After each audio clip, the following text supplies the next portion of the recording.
Sleep divorce എന്ന് കേട്ടിട്ടുണ്ടോ? അത് പങ്കാളി ഉറങ്ങിക്കിടക്കുമ്പോൾ ഡിവോഴ്സ് നോട്ടീസ് ഫയൽ ചെയ്യുന്നതല്ല.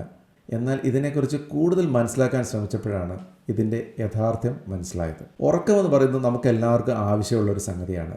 ദിവസം 1-2 മണിക്കൂറുകൾ മുതൽ 8 മണിക്കൂറോ 10 മണിക്കൂറോ വരെ ഉറങ്ങുന്നവരുണ്ട്.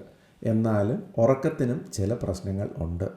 ചിലർക്ക് ഉറക്കം ഇല്ലാത്ത പ്രശ്നം, മറ്റു ചിലർക്ക് ഉറക്കം കൂടിയാലുള്ള പ്രശ്നം, വേറെ ചിലർക്ക് ഉറക്കം ഇടയ്ക്കിടയ്ക്ക് ബ്രേക്ക് ആകുന്നതിൻ്റെ പ്രശ്നം, ചിലർക്ക് ഉറക്കം വരാത്തതാണ് പ്രശ്നം, കിടന്നാൽ ഉറക്കം വരാത്തതാണ് പ്രശ്നം. പക്ഷേ വേറെ ചിലരുടെ പ്രശ്നം ടെർമിനൽ ഇൻസോംനിയ എന്ന് പറയും. അവർ ഉറങ്ങാൻ കിടന്നാൽ പെട്ടെന്ന് ഉറങ്ങും, പക്ഷേ 3 മണിക്കോ 4 മണിക്കോ പെട്ടെന്ന് എഴുന്നേക്കും. അത് കഴിഞ്ഞാൽ പിന്നെ ഉറക്കം വരില്ല. അതാണ് ടെർമിനൽ ഇൻസോംനിയ. ഇപ്പോൾ പല രീതിയിലുള്ള ഉറക്കത്തിൻ്റെ പ്രശ്നങ്ങളുണ്ട്.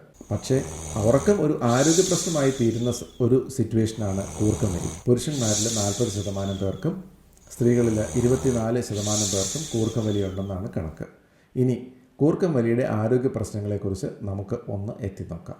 1. കൂർക്കം വലിയുള്ള ഒരു വ്യക്തിക്ക് ഹൈ BP, രക്തസമ്മർദ്ദം കൂടുതൽ വരാനുള്ള സാധ്യത വളരെ കൂടുതലാണ്. കൂർക്കം വലിയുടെ നീളം കൂടുതലാണെങ്കിൽ രക്തസമ്മർദ്ദത്തിനുള്ള ചാൻസും രക്താതിസമ്മർദ്ദത്തിനുള്ള ചാൻസും വളരെ കൂടുതലായിരിക്കും. 2. രക്താതിസമ്മർദ്ദം അല്ലെങ്കിൽ ഹൈ BP ഉള്ള രോഗികളിൽ കൂർക്കം വലി ഉണ്ടെങ്കിൽ ഇവർക്ക് BP നിയന്ത്രിച്ച് നിർത്താനായിട്ട് കൂടുതൽ മരുന്നുകൾ കഴിക്കേണ്ടി വരും. അതുപോലെ തന്നെ പല രോഗികളിൽ ചിലപ്പോൾ BP എത്ര ശ്രമിച്ചിട്ടും നിയന്ത്രിക്കാൻ പറ്റുന്നില്ല എങ്കിൽ ഈ രോഗികൾക്ക് കൂർക്കം വലി ഉണ്ടെങ്കിൽ അവിടെ ചികിത്സിക്കേണ്ടത് കൂർക്കം വലിയാണ്, അല്ലാതെ BP അല്ല.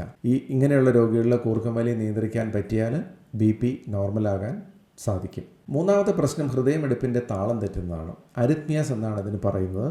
ഏറ്റവും കൂടുതലായിട്ട് നമ്മൾ കാണുന്ന അരിത്മിയാണ് ഏട്രിയൽ ഫിബ്രിലേഷൻ എന്ന് പറയും. ഈ ഏട്രിയൽ ഫിബ്രിലേഷൻ്റെ ഒരു പ്രധാന പ്രശ്നം സ്ട്രോക്കാണ്. അതായത് പക്ഷാഘാതം വരാനുള്ള ചാൻസ് ഏട്രിയൽ ഫിബ്രിലേഷൻ ഉള്ളവരിൽ വളരെ കൂടുതലാണ്. അപ്പോൾ ഇങ്ങനെയുള്ള രോഗികളിൽ കൂർക്കം വലി നിയന്ത്രിച്ച് നിർത്താനായിട്ട് സാധിച്ചാൽ ഏട്രിയൽ ഫിബ്രിലേഷൻ നമുക്ക് തടയാനും അതുമൂലം സ്ട്രോക്ക് വരുന്നത് ഒഴിവാക്കാനായിട്ടും സാധിക്കും. 4ാമത്, രാത്രിയിലെ സമയത്ത് ഉറക്കത്തിൻ്റെ തകരാറ് അല്ലെങ്കിൽ ഉറക്കത്തിൻ്റെ കുറവ് കാരണം ഉള്ള വ്യക്തികൾ പകൽ അവർ എവിടെ ഇരുന്നാലും പെട്ടെന്ന് ഉറങ്ങിപ്പോകും.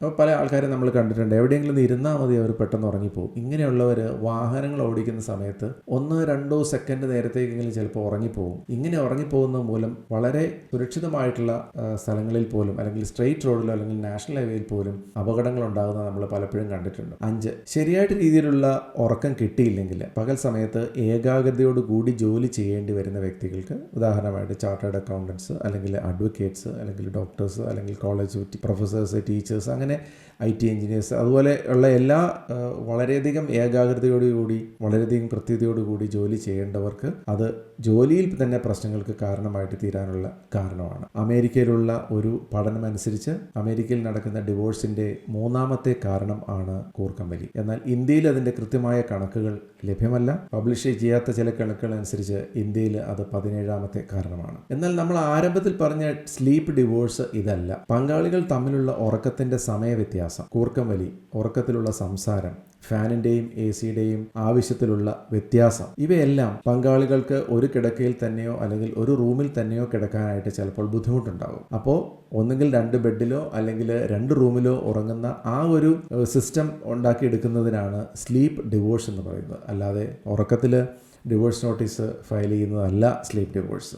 ഈ രീതിയിൽ ചെയ്യുന്നത് ശരിക്കും രണ്ടുപേരുടെയും ആരോഗ്യത്തിന് നല്ലതാണ്. ഇത് രണ്ടുപേരുടെയും കുടുംബ സമാധാനത്തിനും വളരെയധികം പ്രയോജനം ചെയ്യും. ഇനി കൂർക്കം വലിയുടെ ഒരു കൂടുതൽ തീവ്രമായിട്ടുള്ള ഒരു സംഗതിയാണ് ഒബ്സ്ട്രക്റ്റീവ് സ്ലീപ്പ് അപ്നിയ. അതായത് കൂർക്കം വലിയുടെ ഇടയ്ക്ക് നിന്നു പോകുന്ന, ഇടയ്ക്ക് ശ്വാസം നിന്നു പോകും. ഒരു ഏതാനും സെക്കൻഡുകൾക്ക് ശേഷം വീണ്ടും ശ്വാസം, ശരീരത്തിലെ ഓക്സിജന്റെ അളവ് കുറഞ്ഞു പോകുമ്പോൾ വീണ്ടും ശ്വാസം റീസ്റ്റാർട്ട് ചെയ്യുന്നതിനാണ് സ്ലീപ്പ് അപ്നിയ എന്ന് പറയുന്നത്. ഇത് കൂർക്കം വലിയേക്കാൾ അപകടകരമായിട്ടുള്ള ഒരു സംഗതിയാണ്. അതിനെക്കുറിച്ച് അടുത്ത വീഡിയോയിൽ വിശദമായിട്ട് വിശദീകരിക്കാം. ഈ വീഡിയോയെക്കുറിച്ചുള്ള കമൻറ്റുകളും ചോദ്യങ്ങളും സംശയങ്ങളും ഉണ്ടെങ്കിൽ താഴെ കമൻറ്റ് ബോക്സിൽ രേഖപ്പെടുത്താൻ താല്പര്യപ്പെടുന്നു. കൂടാതെ ആരോഗ്യരംഗത്തെ പുത്തൻ അറിവുകളെക്കുറിച്ചും പ്രവണതകളെക്കുറിച്ചും അറിയണമെങ്കിൽ ഈ ചാനൽ സബ്സ്ക്രൈബ് ചെയ്യുക.